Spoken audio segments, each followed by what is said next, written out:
इस प्रकार से अपने आप से वैसी क्रिया होने लग जाती है। तो श्रद्धा से आज्ञा का पालन होता है और आज्ञा के पालन से श्रद्धा बढ़ती है। श्रद्धा से संकेत के अनुसार चलता है और संकेत के अनुसार चलने से श्रद्धा बढ़ती है। श्रद्धा से उसकी सम्मति मानी जाती है, उसका सिद्धांत माना जाता है और सिद्धांत और राय को मानकर चलने से श्रद्धा बढ़ती है। ये अन्योन्याश्रित है, एक के साथ में दूसरे का घनिष्ठ संबंध है। श्रद्धा होने से आज्ञा का, संकेत का, सिद्धांत का पालन बनता है और आज्ञा का पालन करने से, संकेत के अनुसार चलने से, सम्मति के अनुसार चलने से, सिद्धांत के अनुसार चलने से उत्तरोत्तर श्रद्धा बढ़ती चली जाती है। और श्रद्धा के साथ साथ की हुआ समझो की जो भक्ति है, पूज्य भाव है, प्रेम है, उस तरफ में जो टान है, ये सारी बातें एक ही जाति की है, श्रद्धा के पीछू रहती है। नारायण नारायण नारायण श्रीमन्नारायण नारायण नारायण श्रीमन्नारायण नारायण नारायण श्रीमन्नारायण नारायण। आनंदमय आनंदमय आनंदमय आनंदमय आनंदमय। शांति शांति शांति।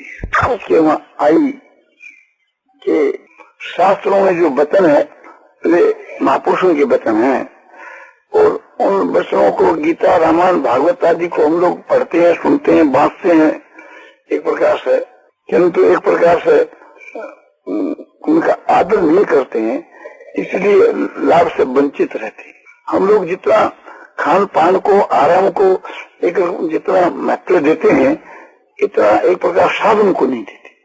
शरीर का जो आराम है इस पर अधिक ध्यान रहता है। परमात्मा की प्राप्ति का जो साधन है उसकी तरफ गौणी वृत्ति है। और शरीर का जो आराम है वो तो पदार्थ पर निर्भर करता है, अपने प्रयत्न पर निर्भर नहीं करता, कोई साधन पर निर्भर नहीं करता। और परमात्मा की जो प्राप्ति है उसमें साधन प्रधान, जिसमें प्रयत्न प्रधान है उस तरफ तो हमारा ध्यान नहीं रहता। और जिसके बीच के प्रयत्न की कोई आवश्यकता नहीं है उसके लिए खूब प्रयत्न करते हैं। संसार में चार पदार्थ है, धर्म, अर्थ, काम और मोक्ष। अर्थ और काम जो है ये बिल्कुल पदार्थ पर निर्भर करे, इसमें तो अपना समय को लगा कर रखे और समझो कि अपने जीवन को नष्ट करते हैं। और धर्म और मोक्ष जो कि प्रयत्नों पर निर्भर करता है, बिना कोई प्रयत्न किए अपने आप से होता ही नहीं, उसको प्रार्थ पर छोड़ देते हैं। और चेष्टा भी करते हैं तो अहिल्ला पूर्वक गौणी वृत्ति से, जिससे उस कार्य की सिद्धि नहीं होती। इसलिए हम लोगों को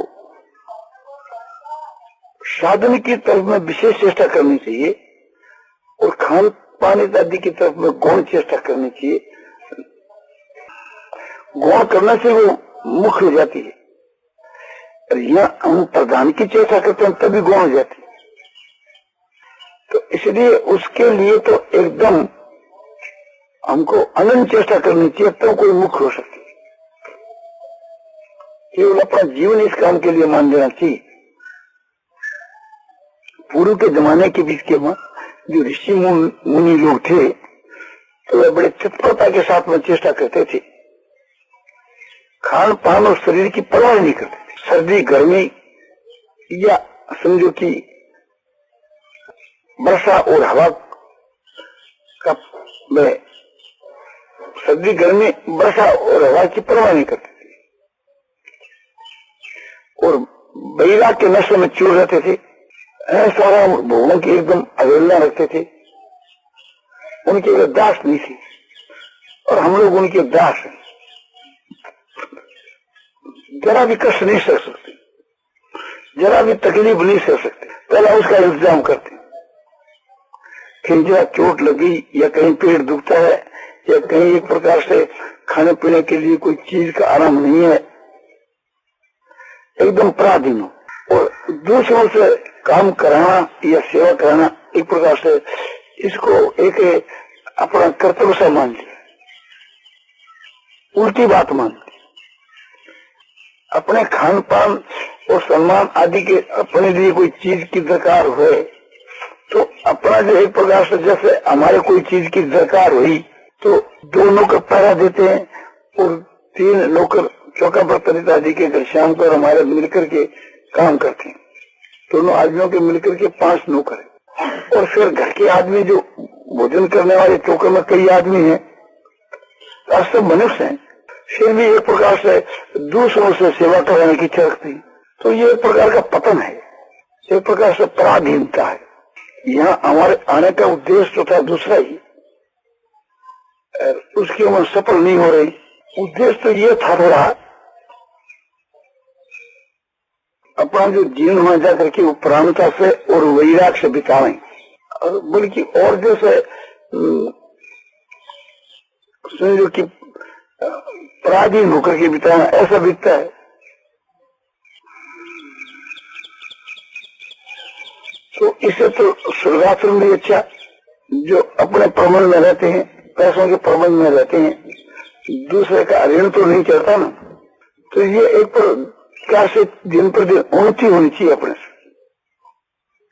और झंझट कम होना चाहिए कि हर एक भाई को अपने आप का आप काम कर लेना चाहिए, जो काम बच जाए। मेरे शरीर का मैं कर लूं, आपके शरीर का आप कर लो, सब कोई अपने अपने शरीर का कर ले। सब जगह हम लोगों के निज के मकान तो रहते नहीं, यहाँ से मकान का तो एक बार आश्रय लेना ही पड़े।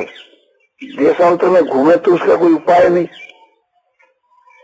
किंतु उसके सिवाय एक प्रकार से अपने से जुड़े तो दूसरे की सेवा करें, करवाएं क्यों। नौकरों से तो एक प्रकार से पराधीनों के लिए करना पड़ता है थोड़ा, किंतु जिनको नौकरी नहीं देती, जिनका हमारा कुछ समझ नहीं है, उनसे हम क्यों कराएं। एक जगह हमको लाकर टिका दिया फिर हमारे पास जो नौकर है, आदमी है, पैसे हैं, तो कुछ तो हमारे दिल में गिलानी होनी चाहिए कि भाई एक प्रकार से ये कई भाई लोग बिना पैसा लिए अपना काम करें, उससे क्यों कराना। तो उसका अपमान भी नहीं करना चाहिए और कराना भी नहीं चाहिए। असली शिक्षा की बात तो यह है कि उत्तरों पर हमारी उन्नति हो, किंतु एक प्रकार से थी हम लोगों का तो दिन पर दिन पराधीनता बढ़ रही है, और समझो कि दूसरों से सेवा कराना मानो कि हमारा धर्म हो, बल्कि हम लोगों का कर्तव्य होता है कि पैसे वाले होने के नाते से थी कि हर एक चीज का सुविधा दूसरों को हम दें, किंतु बर्तन चाहे तो दूसरे से लेकर के उधार मंगाओ, और वो भी मांग मांग करके समझो कि बेलन 100 मांगो तो संडासी 100 मांगो, तो एक प्रकार से थाली 100 मांगो तो टहनिया 100 मांगो। तो एक ये तो एक बहुत आदमियों से भीख मांग कर करके जैसे कोई आदमी आपका निर्वाह करे, वो दशा हम लोगों की है। ये सब यदि हमको पहले बार होता तो हम सब चीज बांकुड़ से जाते, आकर के मूल खरीद लेते। पैसे तो ही हजारों रुपया उस भगवान के काम में लगाते हैं, तो इसको भगवान का काम समझ करके 500 रुपया और अधिक लगा देते हैं, तेरे काम में लगता है, और दूसरी जगह 500 रुपया की कमी कर देते। काफी समझो बेसमझी का काम है। कारण ये है कि हमारे जो एक प्रकार से बेचारे जो ये बलास इलाज ये तो बीमार पड़ गए, हाँ, और ये जो रघुवीर जी है ये बीमार पड़ गए, और जैसे समझो कि रामेश्वर है तो किसी करता है वापड़ा पर उस पूरी शक्तियों काम में नहीं लेता। बागी है तो वो एक प्रकार से चिट्ठी इत्यादि में समय लगा देता है किसी ये व्याख्यान पकड़ने में, और फिर भी एक उसे तत्परता से आदमी चेष्टा कर करके निकाले तो उसी में से समय निकल जाता है। और नहीं तो खान पान इत्यादि का संकोच कर दें, कोई भी चीज हो तो पैसा देकर के मंगा ले, हम पैसों से प्रबंध कर ले, हम दूसरों के लिए क्यों। मैं तो एक अपनी बात बतलाई है, और आप सब भाई लोग सुनने वाले हैं, आप लोग इससे कुछ लाभ उठा सकें तो आप भी एक प्रकार से एक अपना इंतजाम करें। इसलिए खबर तो हमने निकाल ही दी थी कि वहाँ हमारा इंतजाम नहीं है, कोई भी भाई वहाँ जाए तो वो अपना इंतजाम करे। हाँ, एक प्रकार से बासा खोल दिया गया इसलिए कि कोई छड़ा आदमी आता है तो उसके खाने के लिए कोई पैसा देकर खाने के लिए चीज मिल जाए, इतना प्रबंध सो भी यहाँ के भाई लोगों ने किया। उनका करना एक अपना कर्तव्य का पालन करते ही हैं। और लेने के लिए जगह इतने की और भी 500 आदमी आ जाए तो बहुत जगह पर है, जगह की यहाँ में कोई कमी नहीं, इसके लिए कोई प्रबंध करने की आवश्यकता नहीं। क्योंकि जगह वो तो कहता है यहाँ ठहरो, वो तो कहता है यहाँ ठहरो, कोई एक फलां के, कोई 2 फलां के, कोई 3 फलां के, अपना अपनी कार्य की जो जमावारी है अपना अपना जमा ले तो काम बढ़ जाए। हम क्यों शर्त दूसरे पर अपना भार के। नारायण नारायण नारायण श्रीमन नारायण नारायण श्रीमन नारायण नारायण नारायण श्रीमन नारायण नारायण श्रीमन नारायण नारायण नारायण नारायण नारायण नारायण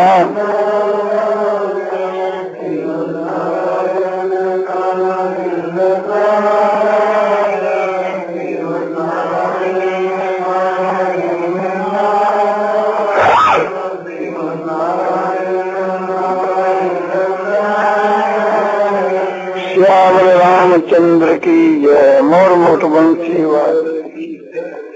अब आपको दूसरी बात बतलाई जाती है। कोई कोई भाई कहता है कि इस समय के बीच के माँ गांवों के ऊपर बड़ा भारी अत्याचार हो रहा है और भगवान देखते हैं और फिर क्यों नहीं उसके लिए प्रबंध करते हैं। कोई भाई कहता है कि इस समय के बीच के माँ धर्म के विरुद्ध जो है सो कानून बन रही है, तो भगवान उसका क्यों नहीं विरोध करते हैं। भगवान जब सब जगह के माँ व्यापक हैं और गीता में बतलाया है कि सर्वतः पाणी पादन तप सर्वतो अक्षि शिरो मुखम सर्वतः श्रुति मन लोके सर्वमावृत तिष्ठति। ये गीता की 13वें अध्याय का 13 का श्लोक है। इसका भाव यह है कि वे जो परमात्मा, वे जो ब्रह्म जिसका प्रकरण चल रहा है, वे परमात्मा सब जगह जिनके हाथ हैं, सब जगह जिनके पैर हैं और सब जगह जिनकी आंखें और सब जगह उनका मस्तक है और सब जगह उनका मुख है और सब जगह उनके कान हैं और सबको घेर करके और सब में व्यापक है। सब जगह के बीच के वहाँ समभाव से स्थित है। तो वह परमात्मा सबके वहाँ समभाव से स्थित है और वह सब कुछ देख रहे हैं, जो कुछ हो रहा है सुन रहे हैं। फिर वे भगवान चुपचाप कैसे बैठे हैं? इसका उत्तर यह है कि वे चुपचाप नहीं, जो कुछ हो रहा है उनका ही विधान है। इस घोर कली काल के बीच के माँ, कलयुग के बीच के माँ जो बात होनी चाहिए वही बात हो रही है और कहीं उससे अधिक देखने में बात आती है तो वहाँ उसका इंतजाम होता रहता है, उसका प्रतिकार होता रहता है। दूसरे भाई लोग प्रतिकार करते रहते हैं। जब जब संसार के बीच के वहाँ अधिक पाप फैल जाता है तब तब भगवान अवतार लेते हैं या अपने किसी अधिकारी पुरुष को भेज देते हैं कि वह संसार के बीच के वहाँ आकर करके और उस पाप को दबाने के वास्ते सदाचार ईश्वर की भक्ति का प्रचार करते रहते हैं। और जब विशेष एक प्रकार से धर्म की हानि हो जाती है तब भगवान प्रकट होते हैं। यदा यदा ही धर्मस्य ग्लानि भवति भारत अभ्युत्थानम धर्मस्य तदात्मानं सृजामि हम।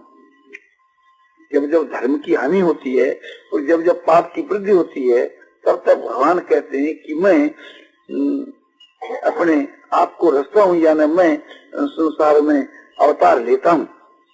इसलिए परित्रणाय साधूनां विनाशाय च दुष्कृतां धर्म संस्थापनार्थाय संभवामि युगे युगे। साधु जो सज्जन पुरुष है उनके उद्धार के लिए और दुष्टों का संहार करने के लिए, उनको दंड देने के लिए और धर्म की स्थापना करने के लिए मैं युग युग में अवतार लेता हूँ। तो ये बात ठीक है। तो इस समय के मां भगवान अवतार क्यों नहीं लेते हैं? इससे ये मालूम होता है कि ये जो घोर जो कली काल जैसा आना चाहिए वैसा ही है, कोई और ज्यादा मात्रा में नहीं है। ज्यादा मात्रा में जब होगा तब भगवान प्रकट होंगे और अपने भक्तों को तो भगवान समझो भेजते ही रहते हैं। और कोई समय में मामूली सुधार करना पड़ता है तो उस समय में यहाँ जो भगवान के जो भक्त होते हैं, भगवत प्राप्त जो पुरुष होते हैं, ज्ञानी महात्मा होते हैं, उनके हृदय में प्रेरणा कर देते हैं, उनसे उनका काम चल जाता है। और संसार के बीच के मां जो आप कहो कि ये धर्म का ह्रास क्यों हो रहा है, ये एक प्रकार से नास्तिकवाद का प्रचार क्यों हो रहा है, संसार के बीच के मां जो ऐसी बात जाती है कि धर्म जो है, ईश्वर जो है खतरे की चीज है, मृत्यु सज्जा के ऊपर है, एक धर्म और ईश्वर कोई चीज नहीं, इसको एकदम नष्ट कर दो, ऐसी जो बात जाती है, ये भी भगवान का विधान। यदि कहो कि इस प्रकार का भगवान का विधान क्यों होना चाहिए, तो ये भी एक प्रकार से भगवान की कानून या हुक्म ऐसा क्यों होना चाहिए, उसका उत्तर यह है कि संसार के बीच के मां भगवान के नाम के ऊपर, धर्म के नाम पर जब संसार में पाखंड सो फैलता है तो भगवान समझते हैं कि इस पाखंड की वृद्धि से थी एकदम धर्म का नाश हो जाएगा। तो इस वास्ते नास्तिकों को भेज कर करके और उससे का कुछ अपने सुधार करते। तो आप ख्याल करके देखिए, आज चारों तरफ से थी समझो कि बहुत से साधु क्या, गृहस्थी क्या, और ब्रह्मचारी या वानप्रस्थी, गृहस्थियों के मां ब्राह्मण क्षत्रिय वही शूद्र, हम सबके लिए समान भाव से कहते, किसी एक को लक्ष्य करके नहीं कहते। बहुत से आदमी धर्म ध्वजी बने हुए थे। एक प्रकार से धर्म ध्वजी उसको कहते हैं कि जो धर्म की ध्वजा फुरकाते हैं किंतु भीतर के मां पाप करते। बहुत से जो है सो एक प्रकार से बगला भक्त, बगला भक्त उसको कहते हैं कि भक्ति तो करते हैं किंतु एक प्रकार से अपने भीतर के बीच में उनमें दम और पाखंड है। जैसे बगला जो है जलाशय के ऊपर जाकर के और ध्यान लगाता है और मच्छी समझती है कि ये बड़ा ध्यान के वहां मस्त है, उसके नजदीक जाते है तो बगला उसको पकड़ करके और खा जाता है। इसी प्रकार से थी संसार के मां जो आजकल के समय में ऐसे बहुत से भक्त देखने में आते हैं, ऊपर से तो भक्ति का स्वांग रखते हैं और भीतर से कंचन और काम को हड़पते रहते हैं और मान बढ़ाई प्रतिष्ठा के किंकर बने रहते हैं। मान बढ़ाई प्रतिष्ठा पूजा इनके लिए ही एक प्रकार से थी स्वांग रखते हैं। तो आप ख्याल करके के देखिए, जो संसार के बीच के मां समझो कि भक्त के नाम से प्रसिद्ध हो रहे हैं, महात्माओं के नाम से प्रसिद्ध हैं, जो ज्ञानी और योगी के नाम से प्रसिद्ध हैं, जो बड़े बड़े एक प्रकार से थी समझो कि महंत और नेताओं के नाम से प्रसिद्ध हैं, उन सब की बात हम नहीं कहते कि सभी खराब हैं, सभी दोषी हैं। उनके बीच के मां समझो कि आपको बहुत से ऐसे आदमी मिलेंगे कि जो संसार को धोखा दे रहे हैं। बहुत से कांग्रेस में आपको ऐसे मिलेंगे जो कांग्रेस के नाम पर धोखा दे रहे हैं। बहुत से धर्मात्मा पुरुष आपको ऐसे मिलेंगे जो धर्म के नाम पर धोखा दे रहे हैं। और वास्तव के मां ये बात देखने में आती है, लोग कहते हैं कि अमुक आदमी 1 लाख नाम का जप करते हैं, सुनते हैं, किंतु उनके आचरण तो गिरे हुए। अमुक आदमी गीता का पाठ करते हैं और उनके आचरण गिरे हुए हैं। तो इस प्रकार से थी आक्षेप करने वाले जो आक्षेप करते हैं, उनका आक्षेप करना युक्ति संगत है। तो संसार में जब दम और पाखंड बढ़ जाता है तो दम और पाखंड को विनाश करने के लिए भगवान नास्तिकवाद को पैदा करते। जब संसार के वहां समझो कि दम पाखंड बढ़ा है तब तक भगवान ने नास्तिकवाद को पैदा किया। तो नास्तिकवाद जब पैदा होता तो क्या करता है कि समझो कि उन पाखंडियों के नाश के लिए पैदा होता। तो पाखंडियों के नाश के लिए जो पैदा होता है तो सच्चा जो धर्म है और सच्ची जो भक्ति है उसका भी उसके साथ में विनाश हो जाता है। जैसे समझो कि कोई डॉक्टर जो है किसी के मवाद पड़ जाती है तो वो उसको ऑपरेशन करता है, चीरा देता है। तो चीरे देने के समय के बीच के वहां वो एक प्रकार से अच्छा जो डॉक्टर होता है वो तो जो चामड़ी गल चुकी उसको काटता है, और कोई लोभी जो आदमी होता है वो एक प्रकार से जीती हुई चामड़ी को भी काट डालता है कि भाई ज्यादा अधिक घाव कर देंगे तो शेर हमको अधिक पैसे मिलेंगे। और कोई कोई भूलवश एक प्रकार से समझो कि जीती हुई चामड़ी को भूल से भी काट डालता है। तो नास्तिकवाद ऐसा पैदा होना चाहिए जो मवाद है गंदी उससे कोई निकाल दे।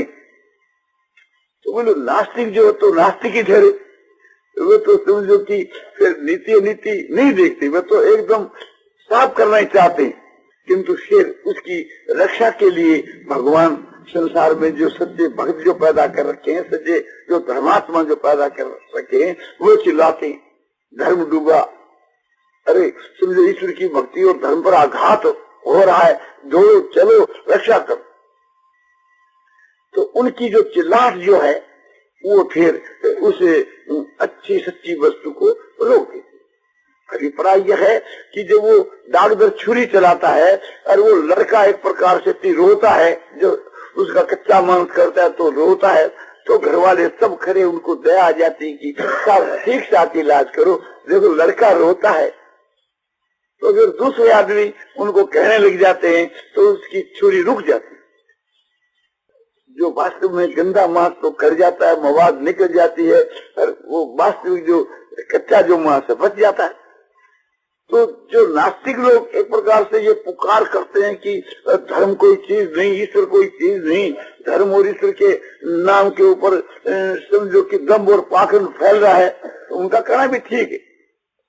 और साथ साथ के हम लोगों को इस प्रकार से आपने आवाज लगानी चाहिए कि देखो कि एक प्रकार से धर्म तो सच्चा है, ईश्वर सच्चा है, इसमें धर्म का ईश्वर का कोई दोष नहीं है, गीता का इसमें दोष नहीं है। गीता में कोई ऐसी बात नहीं लिखी है कि जो उसके बीच के ऐसी पाखंड की बात हो। पाखंड के नाश के लिए ही गीता है, किंतु गीता के आधार पर कोई पाखंड करता है तो उस व्यक्ति का दोष है, नहीं कि गीता का दोष है। लोगों को कहना चाहिए कि धर्म का दोष नहीं, धर्म में ऐसी कोई भी बात नहीं रखी है कि जिस प्रकार से दम और पाखंड करना चाहिए। उसको तो बुरा बताया गीता, दम्भो दर्पोभिमानस्य क्रोधः पारुषमेव च ज्ञानं चापि जातस्य पार्थ संबद्ध मासुरीम। दम्भ जो है, दर्प जो है, घमंड जो है और अभिमान जो है और क्रोध और कड़ा वचन, कठोर वचन और अज्ञान, ये आसुरी संपदा के लक्षण हैं। और आसुरी संपदा वालों को भगवान कहते हैं मैं बारम्बार जो सो उनको अपने आसुरी योनि में पड़ता हूँ और नरक में डालता हूँ। और अमानित्व, दम्भित्व, हिंसा, क्रांति, राजम, जहाँ ज्ञान का साधन बताया वहाँ ऐसी ऐसी बढ़िया बढ़िया बात बताई। तो इस वास्ते ज्ञान उसको ज्ञान हो सकता है जिसमें दम नहीं है, मान नहीं है, जो हिंसा नहीं करता है। तो उपदेश अच्छा दिया गया है, किंतु दूसरे आदमी उसका पालन नहीं करते हैं तो कोई उसका शास्त्र का दोष नहीं, कोई एक प्रकार से अपने भगवान के भजन का दोष नहीं।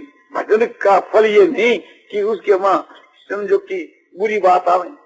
भजन से तो पापों का नाश होता है, दुर्गुणों का, दुराचारों का नाश होता है, उसकी बुद्धि उत्तम कोटि की बनती है, उसमें सद्गुण सदाचार अपने आप ही आ जाते हैं।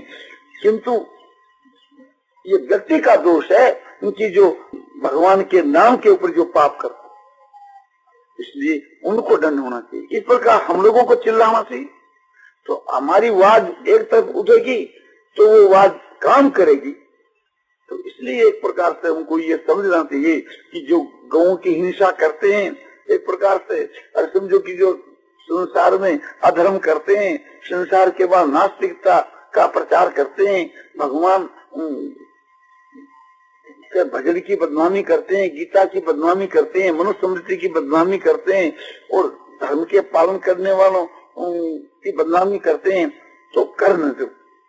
हम लोगों को इसके ऊपर अपना जो कर्तव्य है उसका पालन करना चाहिए। वे अपना कर्तव्य का पालन कर रहे हैं, हम लोगों को अपने कर्तव्य का पालन करना चाहिए। पर नारायण नारायण श्रीमन नारायण नारायण सियावर रामचंद्र की जय, मोर मुकुटवंशी वाले की जय। महात्माओं का प्रभाव तथा धर्म के नाम पर अधर्म करने वाले और नास्तिकों के विषय में यह व्याख्यान श्री जयदयाल जी गोविंदगा के द्वारा आज मिति पौष कृष्णा 11 संवत 2011 प्रातः काल 10 बजे श्री राम जी परशुरामपुर